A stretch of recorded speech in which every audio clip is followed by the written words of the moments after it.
સવારે જે અમારા એક વિધવા સફાઈ કામદાર બેન જયાબેન જયંતિભાઈ રાઠોડ ઉપર મુસ્લિમ વિસ્તારના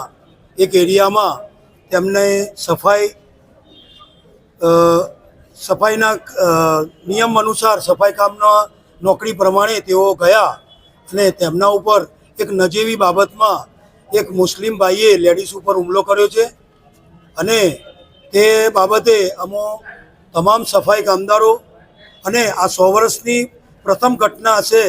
કે મોડાસા વાલ્મીકી સમાજ પ્રથમવાર એટ્રોસિટી એક્ટ